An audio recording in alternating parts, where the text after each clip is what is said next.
আসসালামু আলাইকুম।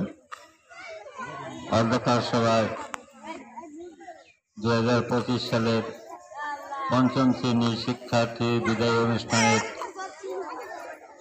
রঘুনাথপুর মধ্যপাড়া সরকারি প্রাথমিক বিদ্যালয় কর্তৃক আয়োজিত আজকের এই অনুষ্ঠানের সম্মানিত সভাপতি, উপস্থিত অত্র এলাকার মুরব্বিয়ান এবং উপস্থিত আছেন অত্র বিদ্যালয়ের ছাত্রছাত্রীবৃন্দ, সবাইকে ধন্যবাদ এবং আমার সালাম। আসসালামু আলাইকুম। ইতিপূর্বে অনেক কথাবার্তা হয়েছে, অনেকে বিদায় সম্বন্ধে বলেছে। তো আমরা এখানে যে আসবে আজকে যা কিছু বলবে বিদায় সম্বন্ধেই বলবে।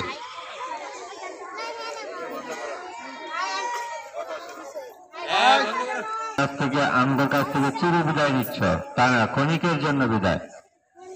এরকম বিদায় আরো নিতে হবে। আজকের পর থেকে যখন মাধ্যমিক স্কুলে পড়ালেখা করতে যাচ্ছ, ওইখান থেকেও তোমাদের একদিন বিদায় নিতে হবে। তারপরে আসবে মা বাবার কাছে, মা বাবার কাছ থেকেও তোমাদের একদিন বিদায় নিতে হবে। কিন্তু আজকের যে বিদায় তোমরা হাসি খুশির মাধ্যমে নিচ্ছ, বিদায় তো কান্নার মাধ্যমে নেয়। তো হাসি খুশির মাধ্যমে বিদায় আমরা দিচ্ছি, তোমরা নিচ্ছ, কিন্তু স্মরণ রাখতে হবে এই জিনিসটা যে তোমরা যে ছাত্রছাত্রী হয়ে এই স্কুলে অধ্যয়ন করলা 5 বছর, তোমাদেরকে আমরা লেখাপড়া করাইলাম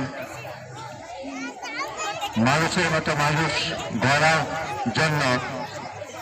হয়তোবা আমরা স্যার এবং ম্যাডাম যারা আছি যতটুকু সম্ভব, যতটুকু পারি তোমাদেরকে মানুষ করার জন্য জ্ঞান দান করেছি।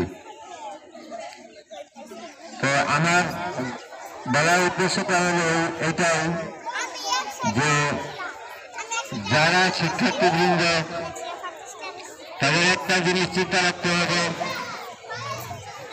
জীবনে যত কিছু যত মানুষই আছে সবার ঊর্ধ্বে শিক্ষক, সবার ঊর্ধ্বে শিক্ষক, সবার ঊর্ধ্বে শিক্ষক।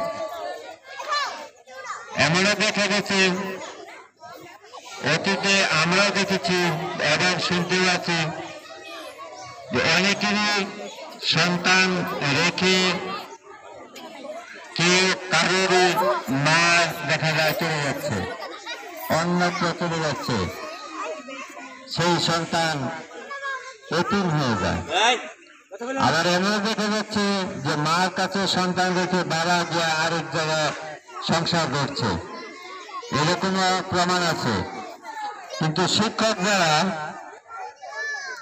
ম্যাডাম যারা আছে, শুধু আমাদের কথাই বলছি না, সারা বাংলাদেশে সারা পৃথিবীতে ম্যাডাম যারা আছে, স্যার যারা আছে, তারা তোমাদেরকে সন্তানের মতন মানুষ করার জন্য চেষ্টা করে। আমরা দেখছি আমরা এমন ছাত্র দেখে যে মা বাপ ছাড়া